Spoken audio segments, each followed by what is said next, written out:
Assalamualaikum warahmatullahi wabarakatuh. Jamaah kampung Taqwa Astagfirullahaladzim. Siapapun teman-teman yang mendengarkan siaran ini, mari kita lanjutkan masih di surat Al-Qasas, surat ke-28, juz yang ke-20.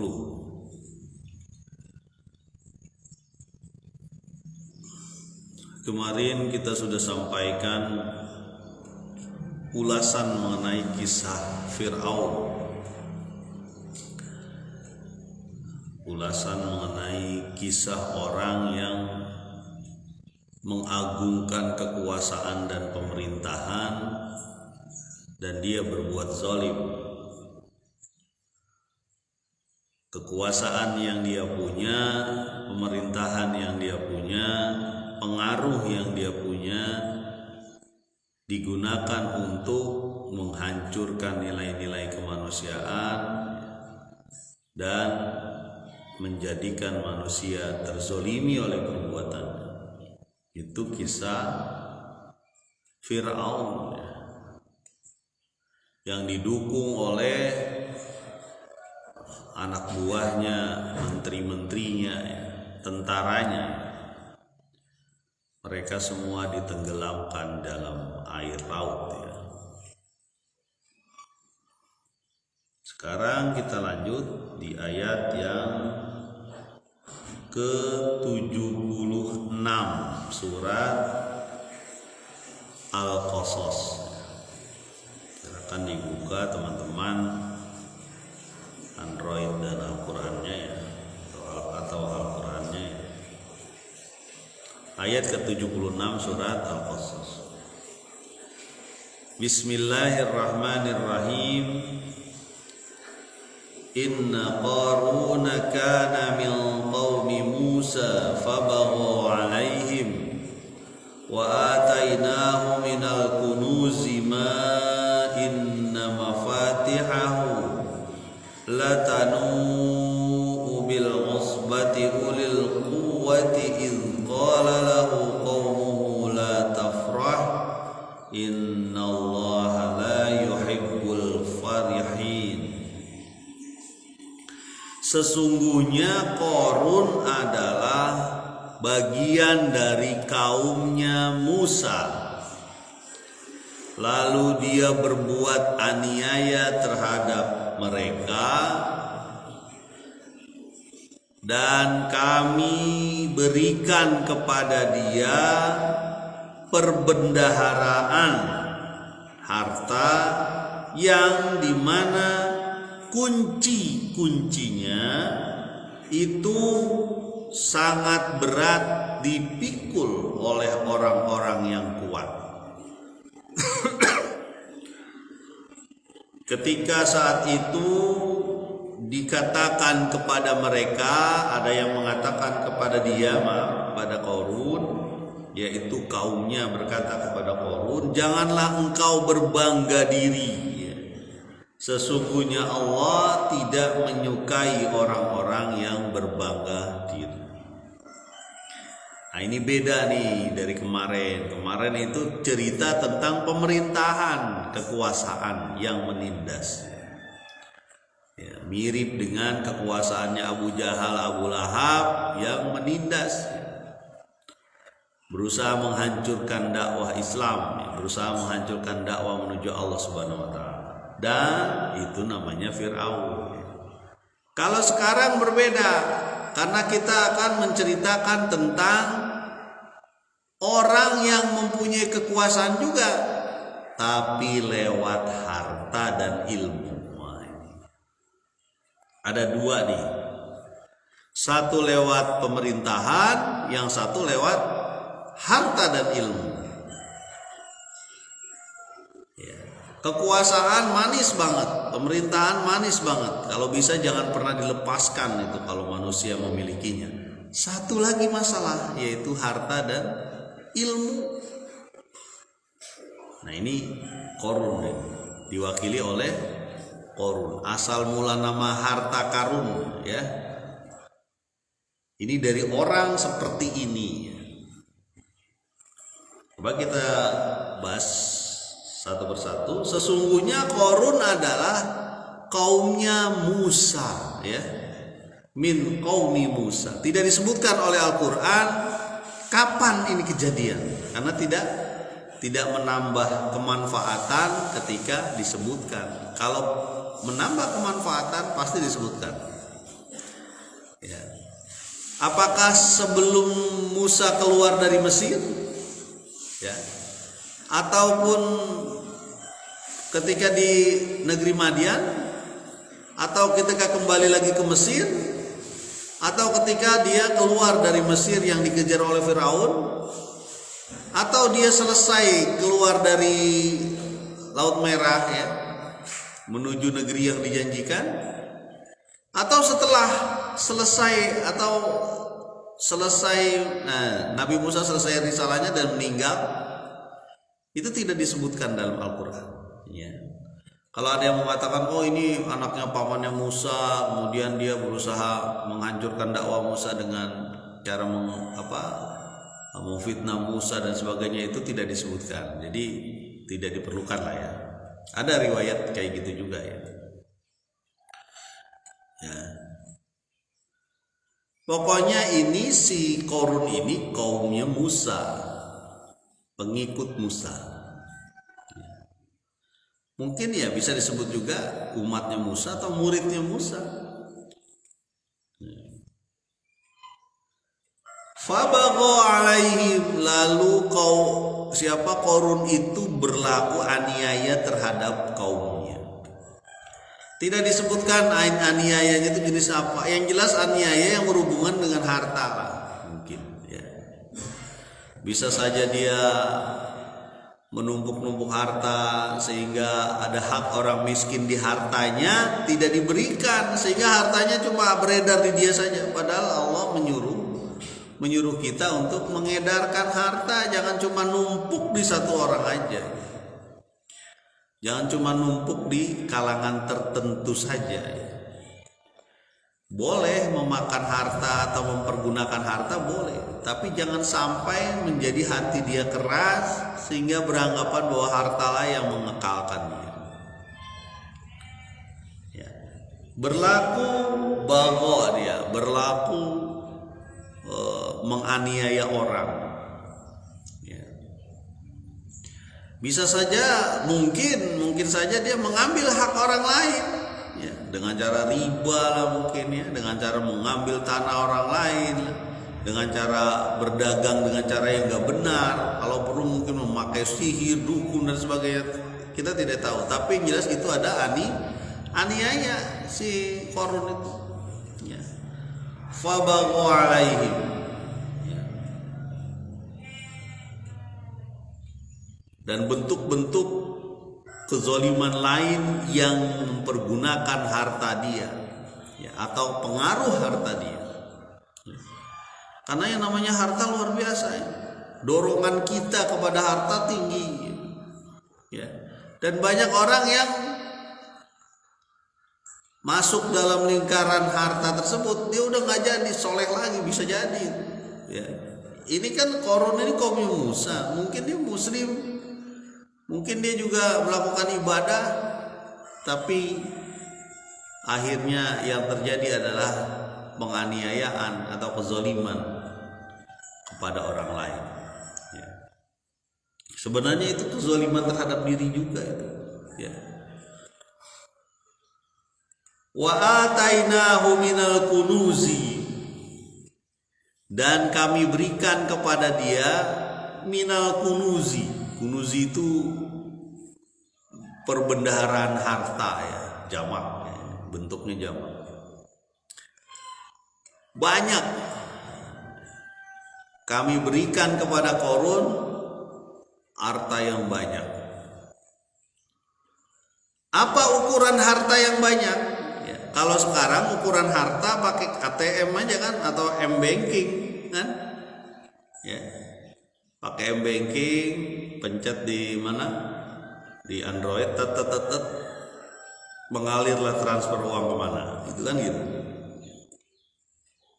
Tinggal pakai jempol orang bisa memindahkan kekayaan sekarang. Nanti puluhan tahun ke depan mungkin lebih canggih lagi, kedipan mata aja bisa mindahin kekayaan mungkin.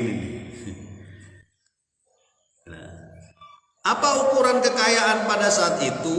Ya, ini disebutkan di potongan ayat sebelumnya, sesudahnya ya. Ukuran kekayaan Qarun, ya. Coba kita lihat.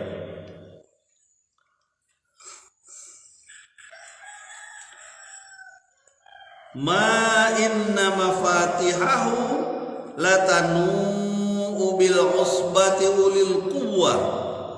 Sesuatu yang kuncinya, kata Allah, kunci miftah itu kunci, ya, kuncinya saja itu ya amat berat dipikul oleh orang-orang yang kuat. Itu ukuran harta waktu itu. Coba kebayang oleh kita, kuncinya saja itu dipanggul sama orang-orang yang kuat. Kuncinya nih, kunci gudangnya lah ibaratnya. Berarti begitu banyak gudang-gudangnya, mungkin berkarung-karung, kuncinya doang berkarung-karung, bayangkan ini. Itu ukuran harta. Kunci yang buat membuka pintu gudangnya itu dipikul oleh orang-orang yang kuat, berarti berkarung-karung. Anggap aja 50 kilo misalnya, atau 40 kilo. Manusia berapalah? Ada orang yang mikul beras itu sampai 40 kilo ya, mungkin 50 kilo. Lah ini 50 kilo kunci, ada ribuan mungkin.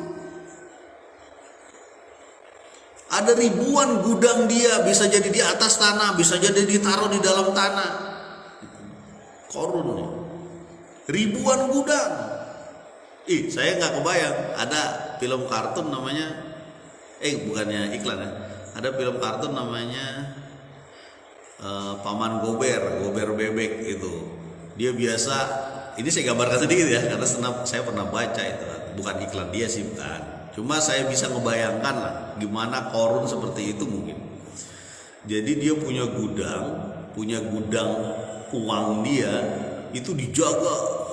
Ya, dijaga, kemudian ada kunci-kuncinya yang berat. Satu rumah itu isinya uang gitu.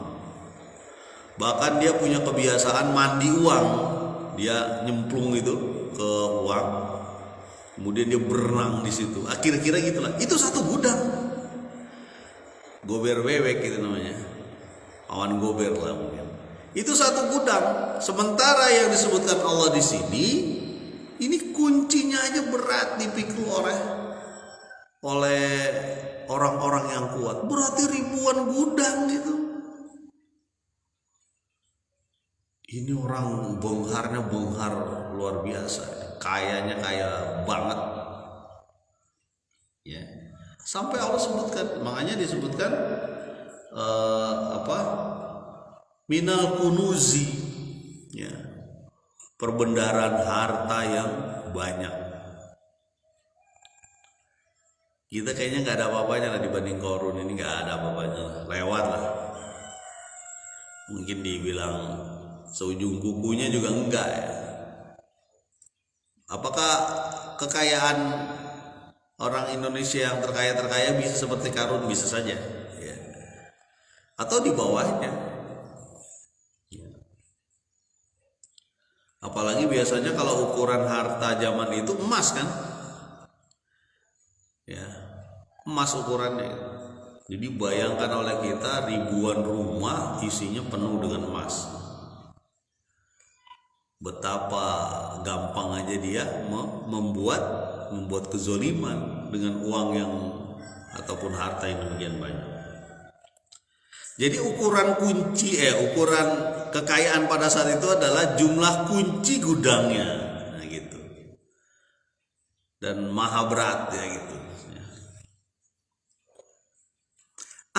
Inilah pentingnya untuk menyampaikan apa yang kita punya untuk mengajak orang menuju kebaikan. Kita lihat ada potongan ayat yang mengingatkan kita supaya terus-menerus menyampaikan dakwah kepada Allah, menyampaikan sesuatu yang baik ya kepada siapa saja, termasuk kepada orang kaya yang benghar banget ini. Ya, coba lihat potongan ayatnya ini. Idz qala lahu qaumuhu la tafrah Innallaha la yuhibbul farihin. Berkatalah kaumnya kepada Qarun, la tafroh, jangan sombong, jangan bangga-bangga diri. Ya. Wahai Qarun, kamu jangan bangga-bangga diri punya kayak gitu. Kamu tuh gak ada apa-apanya di mata Allah. Ya. Innallaha la yuhibbul farihin. Sungguhnya Allah tidak menyukai orang-orang yang berbangga-bangga diri, sombong. Ya. Kamu harus ingat Qarun. Saya nyebut Qarun atau Qarun mirip dua-duanya, karena di Indonesia nyebutnya Karun ya. Dulu sampai ada lawakan namanya harta kirun. Ini bukan iklan juga, bukan. Dulu pernah ada harta kirun, yang main kirun kalau nggak salah namanya. Nah, disampaikan oleh kaumnya dia, diingatkan, wahai Qarun, jangan berbangga diri, janganlah kamu menjadikan hartamu sebagai alat untuk menghancurkan orang. Kamu ingat ada hak orang lain di situ. Ya. Kita ingat ya, ada dua saja rezeki kita tuh, ada dua saja yang kita manfaatkan, yang kita konsumsi, yang kita makan, dan yang kita berikan kepada orang lain. Mungkin dia mengingatkan itu. Siapa orang ini tidak disebutkan oleh Allah Subhanahu wa taala, tapi ada orang yang mengingatkan orang kaya itu. Ada orang-orang yang mengingatkan orang kaya, jangan dimakan sendiri itu harta. Ada orang lain yang punya hak di situ. Ada sedekah, ada zakat di situ. Bersihkanlah hati kita dengan cara memberikan sesuatu kepada orang lain. Ya. Kan masih ingat ya cerita salah satu hadis Nabi tentang ada orang yang botak, orang yang orang yang sakit kulit, dan orang yang buta. Ya, di zaman Nabi Isa. Sekilas kita sampaikan, ketika itu ada malaikat yang menyamar jadi manusia, kemudian memberikan kesembuhan ditambah dengan hewan. Dua orang nolak ketika ada orang yang minta lagi, ini mau urusan saya, kamu pergi aja. Nah, sementara yang buta ketika disembuhkan, dia punya kambing banyak dan sebagainya. Lalu ketika ada orang yang minta, silakan, saya dulu juga nggak punya apa-apa. Ya, saya dulu juga orang apa sih? Orang sini juga ya, keblangsak lah gitu ya. Orang yang miskin, orang yang susah. Lalu Allah memberikan kekayaan kepada saya. Ayo silakan kamu ambil aja, nggak apa-apa. Dikasihlah kambing dan sebagainya. Nah itu yang benar tuh. Mungkin kaumnya Musa ini mengingatkan kepada Qarun untuk berbuatlah seperti itu. Berbuatlah, punya harta boleh, tapi ingat dengan orang lain. Jangan berbuat zolim terhadap harta itu. Karena harta itu. Salah sedikit aja udah beda artinya ya. Inilah kesulitan ketika menyampaikan dengan lisan. Karena lisan itu banyak salahnya. Kata Nabi, aku menjamin surga orang yang bisa menjaga ini dan kemaluan. Itu yang berat. Karena lisan bisa saja kepleset kan. Memang lidah tak bertulang, tak terbatas kata-kata. Nah itu ada syair kayak gitu. Kembali lagi teman-teman sekalian, jamaah kampung takwa Aster rahimahullah dan teman-teman di Aspak atau di Gunung Utuk Wetan atau siapapun lah ya, baik jin dan manusia, mestinya ya ayuhal jin, ya ayuhan nas, karena bisa saja jin mendengarkan. Mana lagi nih? Ini ya. Innallaha la yuhibbul farihin. Sesungguhnya Allah tidak menyukai orang-orang yang berbangga-bangga diri. Sombong sekali, somse. Nah, jadi ada orang yang mengingatkan tuh. Berarti orang yang mengingatkan ini tidak terpesona dengan hartanya Qarun, tidak wow begitu kan? Ini orang kaya banget. andai saja aku punya kekayaan kayak gitu, pasti hidupku akan bahagia. Enggak begitu. Karena dia sudah tahu timbangan utamanya di dunia ini adalah timbangan Allah Subhanahu wa taala. Jadi kita sadar, cukuplah apa yang sekedar yang dipakai buat kehidupan. Ya. Nah, jadi ada orang-orang nih menyampaikan terus. Makanya ketika ada orang menyampaikan kebaikan itu dukung. Jangan dicemooh, jangan dihina, jangan dihalang-halangi. Ya. Kalau perlu datang ke dia, sampaikan. Ayo saya juga mau bareng-bareng yuk ikut kebaikan. Ya. Alhamdulillah nih kalau di Bogor Indonesia ini banyak masjid aja banyak. Ya. Saya pernah dengar salah satu relawan kita tuh dari Pendidik Nusa, dia pertukaran pelajar kalau nggak salah di Vietnam. Sedih dia. Kenapa sedih? Sehari-hari nggak dengar azan. Coba kebayang nggak oleh kita itu? Sehari-hari kita tidak dengar azan, nggak ada azan. Walaupun memang ada di Vietnam sebagian tuh ada yang Muslim, ya. Tapi dia itu di pinggir-pinggir, nggak tahu di kota ada apa. Jadi kawan itu bilang, saya sedih di sana nggak ada azan katanya, ditentuin waktunya sendiri. Diingetin lewat alarm kali ya, pakai handphone. Nah kita di Indonesia ini azan, setiap hari azan bersaut-sautan ya. Udah mulai azan di sini, pindah lagi terus. Itu sebenarnya pengingatan ya, alhamdulillah ini. Mestinya orang-orang Indonesia orang-orang takwa nih. Jadi ingetin terus. Udah jam 12 kurang, ada yang ngingetin dengan ada selawatan, ada yang pengajian, diingetin, wah tahu azan, ayo siap, ayo. Nah, udah habis itu, habis makan istirahat dan sebagainya, kerja lagi sampai menjelang asar, ada juga yang ngingetin. Akhirnya ini terus udah kalau mau kerja masih ada yang masih menjelang maghrib diingetin lagi. Jadi diingatkan terus, alhamdulillah tuh di Indonesia tuh gitu. Sebagian di Indonesia ya, sebagian besar mungkin ya. Walaupun ada provinsi-provinsi tertentu yang tidak boleh azan tuh. Di luar, khusus di dalam saja ya.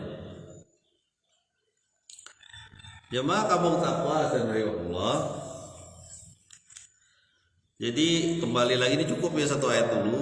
Ini pembukaan dari orang yang berkuasa karena kekayaan, dan orang ini udah diingatkan, ya, udah diingatkan oleh kaumnya sendiri supaya jangan terpesona dengan kekayaannya, jangan berbangga diri, ya, jangan zolim karena kekayaannya. Ya. Ada orang-orang yang mengingatkan Qarun pada saat itu. Mudah-mudahan kita termasuk yang mengingatkan ini, bukan yang terpesona membelalakan mata mengatakan wow begitu terhadap Qarun ya. Karena memang tadi saya sampaikan tuh gober bebek aja satu itu kekuasaannya udah luar biasa, itu satu gudang. Nah ini kuncinya aja berat banget dipegang sama orang. Berarti mungkin ribuan gudang, bayangan saya ya, ribuan gudang emas dia. Mudah-mudahan bermanfaat. Subhanakallahumma wa bihamdika asyhadu alla ilaha illa anta astaghfiruka wa atubu ilaik. Assalamualaikum warahmatullahi wabarakatuh.